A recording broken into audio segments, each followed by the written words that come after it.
Well, first of all, General MacFarland, we're really thrilled to be able to have this opportunity, and we appreciate your time being here. Appreciate your service as well. We'll start things off with the obvious question. What's it mean for you to have hundreds of soldiers and some of their family members back for this 20-year reunion of the Battle of Ramadi? It means the world. These soldiers did a lot for me and for our country, and it's nice to be able to do something for them. And after 20 years, enough water has gone over the dam. I think that people are ready to revisit those days, and we're happy to provide the venue for it. How impressed are you with the venue you're seeing so far? It's amazing. This is far beyond anything that I had hoped for or expected. When I reached out to the 1st Armored Division in Fort Bliss and said, hey, we would like to do this, would you be willing to provide us with some support? I was talking to the brigade commander, and I was thinking maybe a 7-man firing squad and a bugler or something along those lines. I never expected, and they're rehearsing now, never expecting the magnitude of support that we've received. It's overwhelming. Well, describe in your words the significance of winning the Battle of Ramadi, especially knowing that the death toll and the risks would be so high, not only for U.S. forces, but also for any of the allies that we had there. Yes, well, the Battle of Ramadi was one that was not really expected by anybody, because when we arrived, the consensus was that really all of Anbar province, Ramadi was its capital, was a lost cause. And the strategy at the time was to turn the fight over to the Iraqi security forces and withdraw our forces from the cities where most of the fighting was occurring and head home, in an orderly manner. The problem in Ramadi was there were no Iraqi security forces to turn it over to, and the city was completely under the control of Al-Qaeda, which had by that time rebranded itself as the Islamic State of Iraq. And of course that word Islamic State would come back to haunt Ramadi later in 2015, but this was 2006, and they controlled probably 80 to 90% of the city. And they had declared it to be the capital of the caliphate that they were going to create. So nobody was really anticipating a victory in Ramadi. But it turns out that we were able to achieve that victory at great cost, but nevertheless, that victory became sort of a turning point in the war, and also as an example for other forces that were beginning to arrive as part of the surge to copy in their battle spaces, and was really the template that allowed General Petraeus and all of our forces to ultimately defeat the insurgency and come out of Iraq with a stable government in place.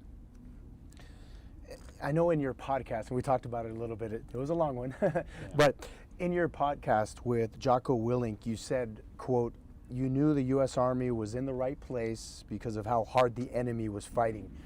Can you elaborate on that? Yeah, Ramadi was kind of the Super Bowl for the enemy. They would send their best folks there, or their folks who were trying to make a name for themselves would come to Ramadi to fight there. The insurgents. The insurgents, yeah. And so it was sort of a badge of honor to have fought against the Americans in Ramadi. And so, yeah, it was a very hard-fought battle. It was street by street in a densely populated city of about 500,000 pre-war, probably 250,000 during the actual battle, and trying to avoid civilian casualties the whole time, while the enemy was doing everything they could to intimidate the civilians and prevent us from liberating the city. You also mentioned in that podcast, quote, "There are very few places in the world where people are willing to sacrifice their lives for a total stranger. Just because you're part of my team, you have the patch of the American flag somewhere in your uniform.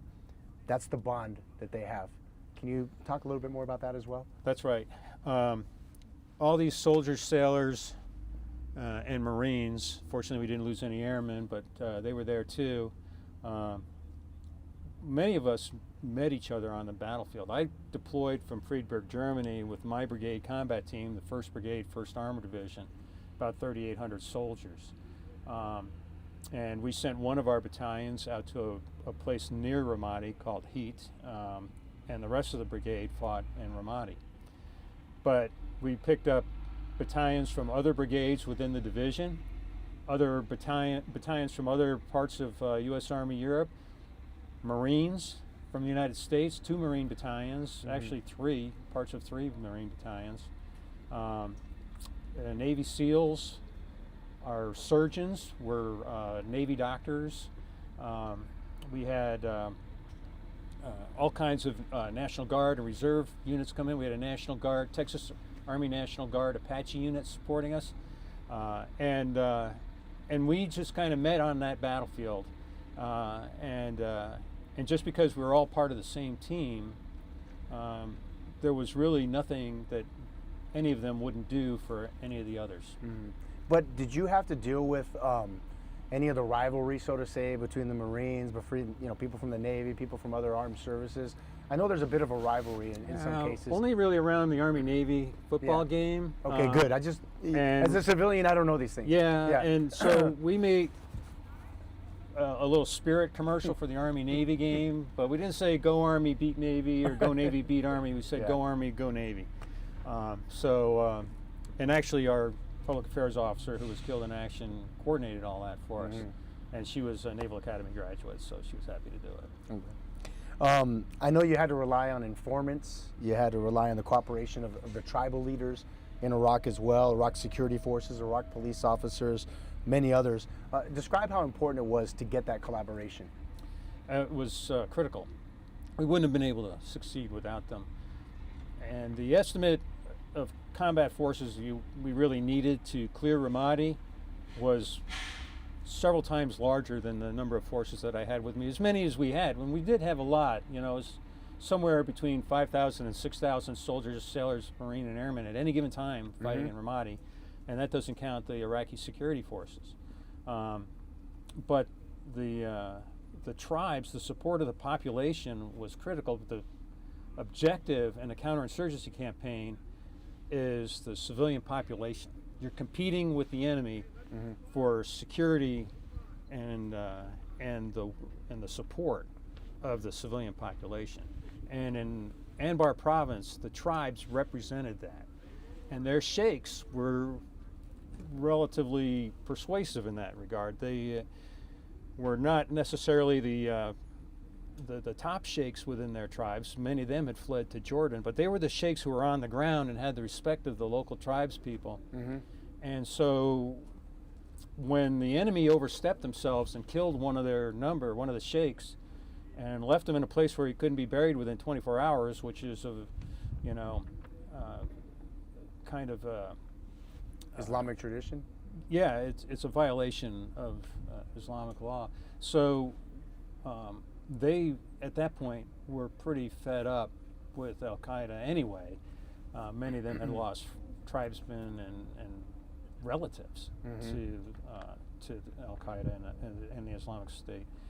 So when they saw that we were taking a more aggressive stance of fighting our way into the city instead of withdrawing from the city, and not saying, hey, we're going home, over to you, we were saying, we're not going home until we defeat the enemy. They said, well, okay, well, that's different. We'll stay with you and help you defeat the enemy, because we don't want to be left here with all these Al-Qaeda folks running around intimidating and murdering and all that sort of thing. So they were led by a very charismatic guy named Sheikh Sattar Abu Risha. He looks like somebody right out of Central Casting, and he, one of our battalions got to know him very well, and then I got to know him very well, and he became really a great partner for us. Our higher headquarters wasn't so sure about him because he was a smuggler and had dealt with the insurgents at the time, and we said, hey, as long as he's not killing Americans, and he's now on our side, that's what really matters. So we were willing to bury the hatchet and work together to defeat our common enemy. In some cases, you probably had no choice. We couldn't have done it without him. Yeah, exactly. Yeah. Well, I know we talked. The only way we got to the force level that we needed was to generate Iraqi tribal militia forces, which we called auxiliary police units. Yeah. And I know we kind of talked about it off camera, but describe what it means for you to have ties coming back to this reunion 20 years later, but having the ties that you have with El Paso, having the ties you have with Fort Bliss as well, right. And your father, or your great-grandfather, or your grandfather, my bad, your grandfather served at Fort Bliss many years ago. Your wife, Linda, is from El Paso, went to Parkland High School. What's it mean for you to come back kind of full circle in a place that your family definitely has ties with here in El Paso and at Fort Bliss? Right, yes. Well, it's unexpected, but it's really something that we're very happy about. As you mentioned, my grandfather in 1930 was commissioned as a field artillery lieutenant in the horse artillery, and came here to the 1st Cavalry Division when it was stationed here, and played polo over by the Officers Club, and did all those things that the U.S. Army did in the 1930s. And my uncle was born here at William Beaumont Hospital, the old William Beaumont. And then by pure happenstance, I was stationed here as a 2nd lieutenant in the 3rd Armored Cavalry Regiment when it was here. And met my wife Linda, who was attending UTEP at the time. She's a UTEP grad. And we just loved El Paso, and I never expected to come back here, but the Army kept sending me back, again as a captain, Desert Shield, Desert Storm, and then again as a 1-star to command Joint Task Force North, and then ultimately as the division commander, and now my son is stationed here. So nice. So it's a multi-generational attachment. So when my brigade was deployed out of Germany, I never thought that someday it would be here at Fort Bliss, where we're sitting right now was just an old desert training area. There were no buildings here back when I was lieutenant, but now it's our brigade headquarters, and we're couldn't be more thrilled about it. What's it mean for you to have so many Gold Star family members that'll be here at this 20-year reunion? It's kind of bittersweet for them, I'm sure, and for all of us, because we're remembering what we've lost. At the same time, we're reconnecting with one another. And when you lose a soldier or a Marine or a sailor in combat who is following your orders, you have a lifelong obligation, I believe, to that family, to do what you can for them, which is never going to be enough, and to let them know that their sacrifice and their sons or daughters' sacrifice is not forgotten or wasn't in vain. So, so to have them here means a great deal to me. I mean, this is really why we do these memorial plaques. I can understand how difficult it might be as well to come back and see the names on the wall here, see the list, you remember the faces in your head. How emotional do you get when you realize that so many of your comrades, so many of your soldiers ended up dying in this battle? Yeah, it's, command is a burden and a privilege. It was a tremendous privilege to lead such amazing American young men and women and very difficult circumstances, and to see what they're capable of. But again, every one of these fallen that we're commemorating leaves a hole in a family's life or a community's life that can never be refilled.